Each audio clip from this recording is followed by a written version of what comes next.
Publish नहीं कर सकती। ये क्या हो रहा है? Welcome back rockers. My girlfriend is an alien series के पिछले एपिसोड में हमने देखा कि ली ने अनजाने में साक्षी के हाथ से गर्भ निकाल दिया है। इस वजह से उसकी बॉडी टेम्परेचर बहुत ही घट गई थी और वो ठंड के मारे गोडाउन में जाकर बैठ गई थी। फैंग को देखकर साक्षी उसके सीने से लग गई थी और तब उसको गर्मी महसूस होने लगी। फिर दोनों वहीं बैठकर सो गए थे। तो फोर्थ एपिसोड की शुरुआत में मिस चाई गोडाउन में चेक करती है। वो इन दोनों को एक दूसरे की बाहों में देखकर बड़ी शॉक हो जाती है। मिस चाई जानती है कि फैंग एक बहुत ही बड़ी कंपनी का सीईओ है और फिर वो अपने रेस्टोरेंट का बिजनेस बढ़ाने के लिए दोनों की इस पोज में फोटो खींच लेती है। तभी दोनों जाग जाते हैं और मिस चाई तुरंत वहां से भाग जाती है। साक्षी पूछती है कि तुम इस रेस्टोरेंट में क्या कर रहे हो और मैं यहाँ कैसे आई, तुम्हारा भाई ली कहाँ पर है? फैंग कहता है कि वो सब छोड़ो, पहले ये बताओ कल रात तुम्हारा टेम्परेचर इतना कम क्यों हो गया था? वो जरा सोचकर कहती है कि कल कुकिंग आइटम्स लेने के लिए मैं फ्रिज रूम में गई थी, शायद इसी वजह से मेरा शरीर ठंडा हो गया। अब फैंग कहता है कि मैं किसी एंगल से क्या तुमको पागल दिखता हूँ? रेफ्रिजरेटर के पास जाने से किसका शरीर फ्रीज हो जाता है? तब फैंग को एक कॉल आता है और वो किसी से बात करने लगता है। इसी बीच साक्षी अपना इनविजिबल ग्लव्स को ढूंढ रही होती है। अब फैंग कॉल खत्म करके कहता है, आज के बाद तुम ली से कभी नहीं मिलोगी, समझी? तुम्हारे और उसके बीच जमीन आसमान का फर्क है। इस तरह वार्न करके वो चला जाता है। अब साक्षी बड़बड़ाती है कि यह इंसान हर वक्त ऊंच नीच की बातें क्यों करता रहता है। जब वो गोडाउन से बाहर आती है तो मिस चाय बहुत ही खुश होती है और कहती है, तुम्हारी वजह से मेरा रेस्टोरेंट बहुत ही फेमस होने वाला है, तुम्हें जो खाना चाहिए मंगवा लो, सारा बिल मैं दे दूंगी, ये मेरी तरफ से तुम्हारे लिए एक ट्रीट है। साक्षी के समझ में नहीं आता कि एक रात में ऐसा कौन सी लॉटरी लग गई जो मिस चाय इतनी खुश है। फिर मिस चाय एक्सप्लेन करती है कि गोडाउन में तुम दोनों को मैंने देख लिया था और तुम्हारी एक फोटो भी खींच ली थी। अब अगर मैं इसको मीडिया में लीक कर दूंगी तो सोचो ये न्यूज वायरल हो जाएगी और फिर हमारा रेस्टोरेंट बहुत ही पॉपुलर हो जाएगा। ऊपर से हम ये भी कह सकते हैं कि तुम फैंग की गर्लफ्रेंड में से एक हो, फिर हमें जो चाहिए मिस्टर फैंग हमें जरूर देंगे। अब साक्षी सोचती है कि मैंने फैंग को बिना ग्लव्स के टच किया था लेकिन फिर भी वो फ्रीज नहीं हुआ, क्या फैंग दूसरे इंसानों से बिल्कुल अलग तो नहीं है? इस तरह सोचकर मिस चाय के हाथों से मोबाइल ले लेती है और फैंग और उसकी सारी फोटोज को डिलीट कर देती है और इस तरह मिस चाय के सारे सपने टूट जाते हैं। अपने ऑफिस में फैंग ली को बहुत डांटा होता है कि तुम अपने लक्ष्य पर ध्यान क्यों नहीं देते, आर्ट वर्क की प्रैक्टिस छोड़कर तुम उस लड़की के पीछे क्यों गए? अब ली चिढ़कर कहता है कि बंद कमरे में मेरा दम घुटता है, आर्ट वर्क तो दूर की चीज है। फैंग कहता है, आज से तुम साक्षी से मिलना बंद कर दो, वो हम लोगों से बिल्कुल अलग है। वो हर वक्त मेरे घर और ऑफिस में कुछ ना कुछ ढूंढती रहती है और बातें भी बड़ी अजीब करती है जो मेरी समझ से बाहर है। तुम उससे दूर रहो बस, समझे? भैया तुम मुझको एडवाइस मत दो, तुम खुद नहीं जानते कि तुमने कितनी लड़कियों को डेट किया है। और इससे फैंग को बहुत ही गुस्सा जाता है।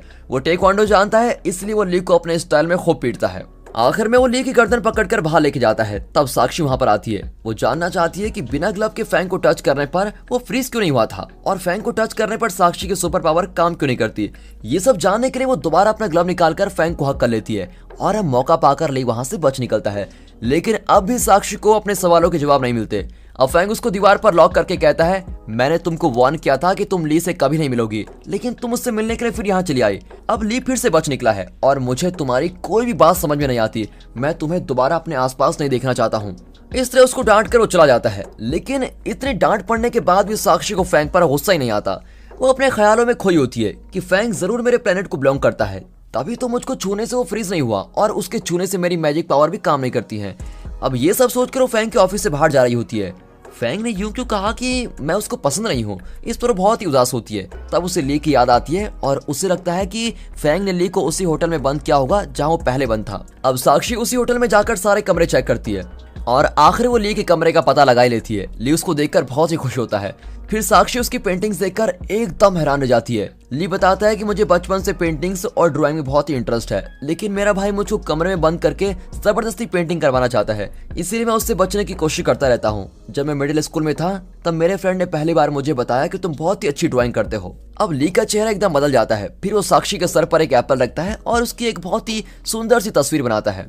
यहाँ फैंग और उसका असिस्टेंट कार में जा रहे होते हैं। फैंग ली के आर्ट एग्जीबिशन के पेपर देख रहा होता है। तब मिस चाय के एग्रीमेंट पर उसकी नजर पड़ती है। उसको देखते फैंग जान जाता है कि यह एग्रीमेंट पेपर साक्षी ने इसमें रखा होगा। वो अपने असिस्टेंट से कहता है कि मिस चाय के रेस्टोरेंट से कोई भी मेरे ऑफिस के अंदर नहीं आना चाहिए, खासकर साक्षी। ये कहकर फैंग जियांग से मिलने जाता है। दरअसल वो अपने भाई के आर्ट एग्जीबिशन के लिए किसी वीआईपी की मदद चाहता है। इसी सिलसिले में वो जियांग से मिलने आया होता है। वो जियांग से पूछता है कि क्या हम दोनों पहले भी कहीं मिले हैं। जियांग कहती है कि आज से पहले मैंने आपको कहीं नहीं देखा। यहाँ ली अपनी माँ से कहता है मुझे थोड़े पैसों की जरूरत है, आप प्लीज मेरे क्रेडिट कार्ड को एक्टिव करवा दीजिए। पर जिया उसको डांटती है कि तुम अभी भी बच्चों जैसी हरकतें क्यों करते हो। तुम्हारा भाई एफ ग्रुप का चेयरमैन बनना चाहता है, इसीलिए वो तुमको कंपनी के काम से दूर रखता है और तुम्हें ड्राइंग और आर्ट वर्क में बिजी रखता है। लेकिन ली उसकी किसी भी बात पर ध्यान नहीं देता और क्रेडिट कार्ड एक्टिवेट करने को कहता है। जाते वक्त उसके पॉकेट से पर्स गिरता है। उसके अंदर एक फोटो होती है जिसमें ली और जियांग साथ होते हैं। फोटो देखकर जिया समझ जाती है कि ये वही लड़की है जिसे उसने फैंग को डेट करने के लिए भेजा था। तो क्या ली पहले से इस लड़की को जानता है। अब वो अपने भाई जॉश से पूछती है कि क्या फैंग और जियांग पहले कभी मिल चुके हैं। जॉश कहता है कि ऐसा तो कुछ भी नहीं है, वे दोनों पहली बार तब मिले थे जब आपने जियांग को फैंग के पास भेजा था। अगर मुझे कोई और इन्फॉर्मेशन मिली तो मैं आपको जरूर बताऊंगा। अब फैंग अपने असिस्टेंट के साथ ऑफिस जा रहा होता है। असिस्टेंट उसको वो ड्राइंग दिखाता है जिसमें ली ने साक्षी की ड्राइंग बनाई होती है। असिस्टेंट फैंग को बताता है कि मुझे ये ड्राइंग ली की चीजों के बीच मिली थी। जब ये लड़की ली के साथ होती है तब वो बहुत ही बढ़िया ड्राइंग बनाता है, इसीलिए आप उन दोनों को एक दूसरे से अलग मत कीजिए।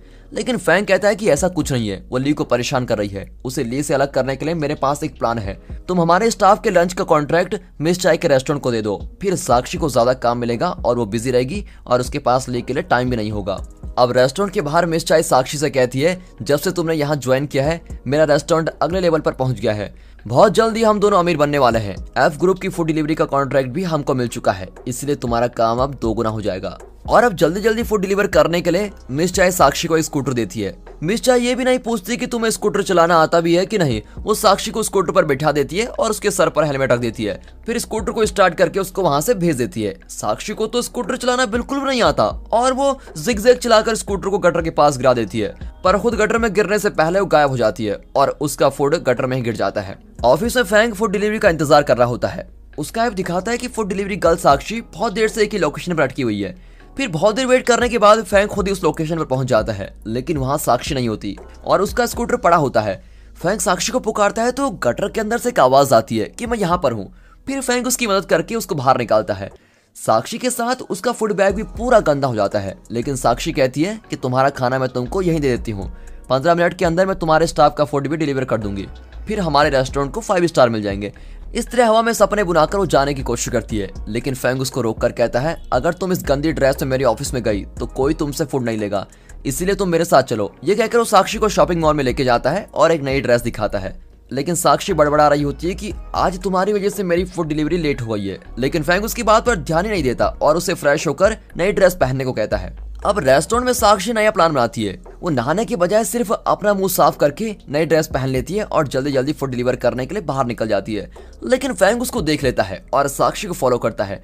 फिर ट्रैफिक की आवाज से साक्षी का माइंड बहुत ही डिस्टर्ब हो जाता है। वो अपना मैजिक पावर यूज करके सब कुछ फ्रीज कर देती है, लेकिन फैंग फ्रीज नहीं होता और वो साक्षी के पास जाकर पूछता है तो क्या अब तक मुझे जो टाइम फ्रीज दिखाई देता था वो सब तुमने किया था।